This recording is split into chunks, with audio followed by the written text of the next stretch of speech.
네, 안녕하세요. 저는 한국석유공사 사장을 역임한 양수영이라고 합니다. 러시아와 우크라이나 전쟁 전인 2020년 5월 대비 전쟁 발발 이후인 2022년 8월 평균 유럽 가스 가격이 무려 50배 상승했습니다. 수급 상황에 따라 물자의 가격이 요동치기는 하지만 다른 물자의 경우 공급이 모자란다고 해도 가격이 50배까지 치솟지는 않죠. 그만큼 천연가스는 없어서는 안 되는 가장 중요한 물자 자원인 겁니다. 액체 상태인 석유는 유조선을 통해 아무데나 공급할 수 있으므로 지역에 따른 가격 차이는 없고 유종에 따른 가격 차이만 있습니다. 그런데 기체 상태인 천연가스 는 장거리 가스관이 필요하거나 액체 상태인 LNG로 만들어야 합니다. 세계 가스 시장은 캐나다와 미국의 천연가스를 가스관을 통해 공급받는 북미 시장, 주로 가스관을 통해 러시아와 알제리 등으로부터 공급받는 유럽 시장, 그리고 LNG로 공급받는 아시아 시장이 있습니다. 유럽의 경우 러시아를 비롯하여 알제리와 노르웨이 등으로부터 가스관을 통해 공급받는 게 대부분이었는데 러우 전쟁을 계기로 유럽 시장의 40%를 차지하던 러시아 가스가 급격히 줄어들어 유럽이 그야말로 극심한 혼란을 겪게 되었죠. 다행히 2022년 유럽의 겨울 날씨가 그렇게 춥지 않았고 대체 에너지원인 LNG 수입을 서둘러 당초 예상처럼 엄청난 에너지 대란이 일어나지는 않았지만 에너지의 중요성을 절실히 느끼는 계기가 되었습니다.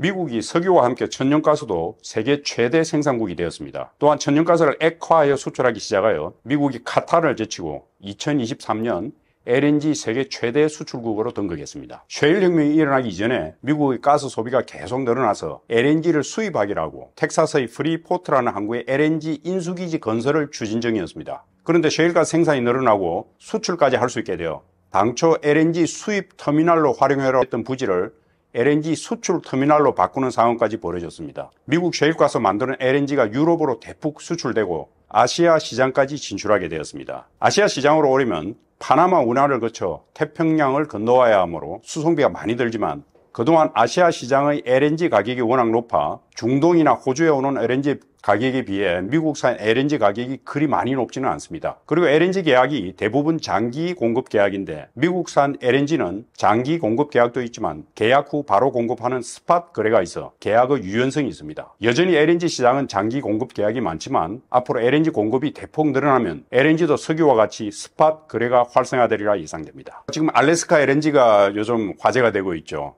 일부에서는 트럼프가 미국의 엑슨모빌 같은 큰 회사도 경제성이 없어 빠져나간 사업을 한국에 억지로 강요한다 이렇게 조금 불편한 얘기들을 하는데 제가 보기에는 미국 알래스카 LNG 사업은 우리에게 아주 좋은 기회입니다. 미국의 엑슨모빌이 이 사업에서 빠져나간 이유는 LNG 사업이 성사되기 위해서는 구매자가 확정이 돼야 되거든요. 그래서 미국 알래스카 LNG 같은 경우는 구매자가 바로 동아시아에 있는 한국, 일본, 대만입니다. 그래서 어차피 미국 회사가 투자를 해도 구매자가 확정되지 않으면은 이 사업의 경제성이 없기 때문에 그런 불확실성이 있어서 미국 회사는 빠져나간 거고 한국, 일본, 대만 같은 경우는 LNG를 갖다가 도입을 보장받을 수 있고 또 투자 사업에서 충분히 경제성을 남길 수 있을 거거든요. 그래서 저는 상당히 좋은 기회라고 생각하고 경제성에 대해서는 이 프로젝트가 정부 주도로 하는 프로젝트가 아닙니다. 물론 트럼프나 알래스카 주정부가 많이 나서고 있지만은 금년 1월에 미국의 글렌판이라는 민간회사가 인수를 했어요. 그래서 민간회사가 경제성이 없는데 이 사업을 절대 추진하지 않죠. 그래서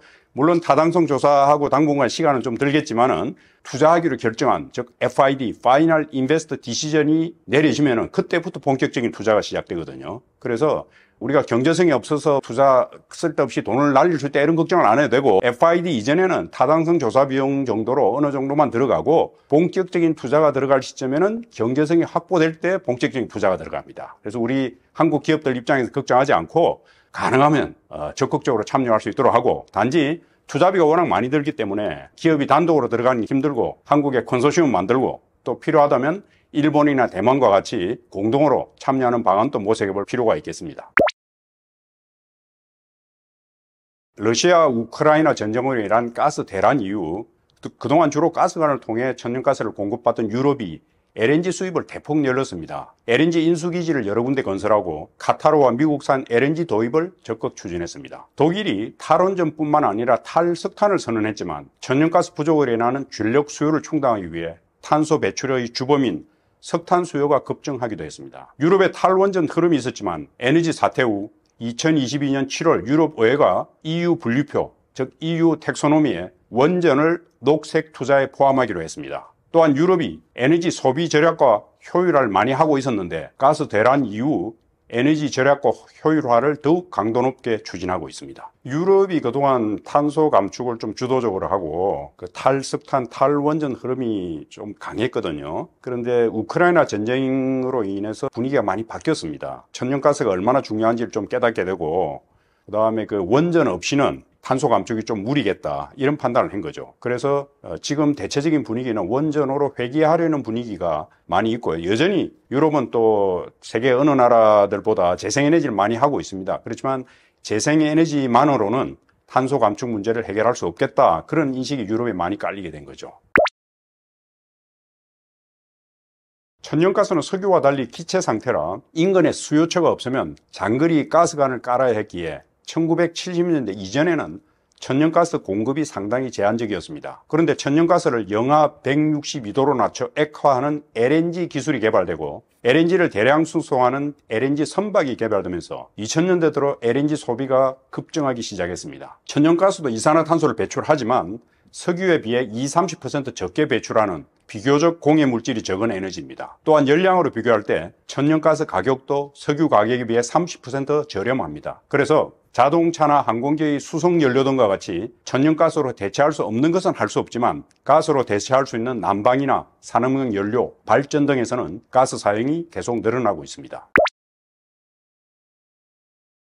여러 분야에서 가스 사용이 늘고 있지만 특히 전력 생산에서 가스 사용이 늘어나고 있습니다. 재생에너지 중 대세인 풍력이나 태양과 같은 경우 발전 가능한 시간이 제한되어 있습니다. 태양이 비칠 때나 바람이 불 때만 가능하죠. 이를 간헐성 문제라고 그럽니다. 그런데 전력 생산은 지속적으로 되어 가기 때문에 전력을 저장하는 에너지 스토리지 시스템 ESS가 있지만 워낙 가격이 높아 발전소 규모에서는 사용할 수 없습니다. 그래서 재생에너지로 전력을 생산할 수 없는 시간에는 가스 발전으로 전력을 생산합니다. 석탄이나 원자력 같은 기저발전은 껐다 켰다 쉽게 할 수 없으므로 가스 발전만이 그 역할을 할 수 있는 겁니다. 그래서 재생에너지가 늘어나면 가스 발전 또한 늘어날 수밖에 없는 상황입니다. 미래에는 천연가스 수요가 더욱 증가하여 여러 국제기관이 2050년에는 천연가스 수요가 지금보다 30% 이상 증가할 것으로 전망하고 있습니다. 이렇게 천연가스 수요는 증가하고 있는데 천연가스 공급 부족에 대한 우려가 제기되고 있습니다. 국제가스연맹, 가스수출국 포럼, 메이저 회사 쉘 등이 가스 개발에 대한 투자를 대폭 늘리지 않으면 가스 부족 사태가 올 수 있다고 경고하고 있습니다. 미래 에너지 패권에서는 중동의 카타르나 러시아 등 천연가스 강국의 위상이 더욱 높아지리라 생각합니다.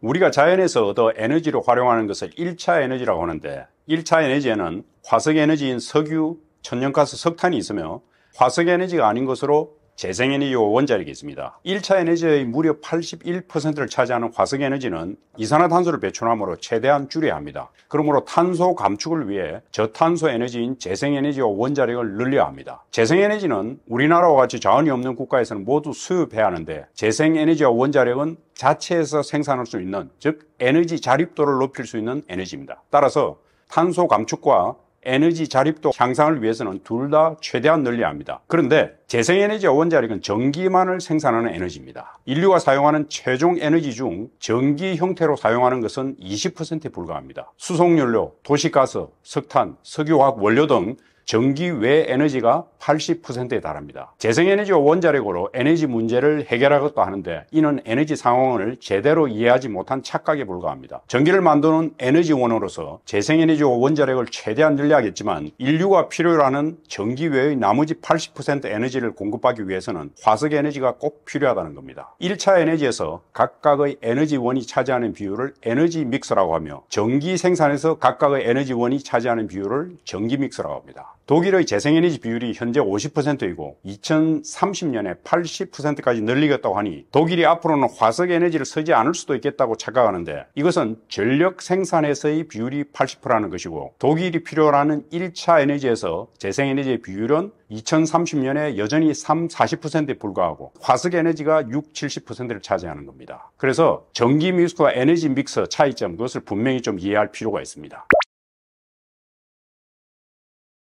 국제에너지기구의 탄소 감축에 대한 시나리오 중 넷제로 시나리오는 2050년까지 이산화탄소를 포함한 온실가스를 제로로 하겠다는 것인데, 이것은 그냥 가상의 시나리오일 뿐입니다. 발표 공약 달성 시나리오는 2016년 파리협정 이후 전 세계 국가가 온실가스 감축 목표를 약속했는데, 이를 모두 실천했을 때의 시나리오입니다. 우리나라는 당초에 2018년 대비 2030년까지 26.3% 감축하기로 한 것을 2022년에 목표를 상향해서 2030년까지 40% 감축하겠다고 발표했습니다. 2030년까지 얼마 남지 않았는데 우리나라가 과연 40% 감축을 달성할 수 있을지 의문입니다. 많은 국가들이 2030년까지 40% 감축하겠다고 했지만, 현재까지 추세를 볼 때 2030년까지 전 세계 이산화탄소 배출은 5% 내지 10% 감축될 것으로 전망되고 있습니다. 중국이 재생에너지를 대폭 확대하여 세계 최대의 재생에너지 생산 국가가 되었지만, 늘어나는 에너지 수요를 재생에너지로 충당할 수 없어 화석에너지 수요가 계속 늘고 있으며, 심지어 탄소 배출의 주범인 석탄 수요도 늘어나고 있습니다. 유럽 국가에서는 에너지 소비가 줄어들고 재생에너지가 늘어나서 탄소 감축이 실현되고 있지만, 중국, 인도, 인도네시아 등 아시아 국가의 경제 성장에 따라 에너지 소비가 빠른 속도로 증가하고 있습니다. 재생에너지 확대로는 늘어나는 에너지 수요를 충당할 수 없어 화석에너지 소비가 늘고, 이에 따라 탄소 배출이 쉽게 줄지 않고 있습니다. 에너지 정책에 있어 탄소 감축보다 에너지 안보가 항상 우선이기 때문입니다.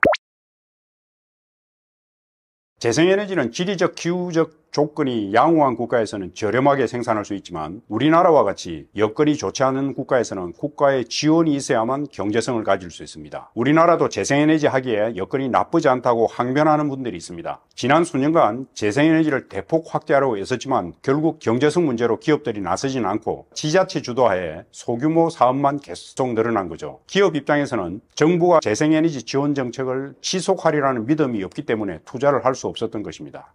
실제로 정권이 교체되고 나서 태양광 산업에 대한 지원이 줄어들어 태양광에 투자했던 수많은 소규모 사업자들이 어려움을 겪고 있는 실정입니다. 우리나라와 같이 재생에너지 여건이 좋지 않은 국가에서는 에너지 정책의 지속 가능성이 사업 추진의 큰 리스크 중의 하나입니다. 재생에너지의 또 하나의 중요한 제약점은 가능성과 경직성입니다. 전력 생산이 지속적이지 못하고 필요할 때 전력을 생산할 수 없는 거죠. 전기 저장 시스템 ESS는 가격이 비싸 발전소급 규모에서는 할 수 없고, 재생에너지로 생산한 전기를 국가 전력 계통에 연결해야만 합니다. 그런데 우리나라와 같이 단일 전력 계통인 국가에서는 재생에너지 전기가 대폭 늘어나면 전력계통 안정성에 문제가 생깁니다. 재생에너지를 강조하는 분들이 유럽의 재생에너지 확대를 예를 드는데, 유럽은 유럽 전체 전력망이 연결되어 있고 수력, 원자력, 천연가스, 재생에너지 등 여러 국가에서 다양한 전력원으로 전력을 생산하여 전력 계통에 공급하므로 안정성에 문제가 발생하지 않습니다. 게다가 유럽은 경도상으로 넓게 분포하고 있어 스페인과 그리스가 서로 다른 시간대에 태양광으로 발전하므로 전력 계통에 부하가 생기지 않습니다. 우리나라가 재생에너지를 확대해야 하지만 전력 계통의 안정을 해치지 않는 범위 내에서만 확대 가능하다는 제약이 있습니다.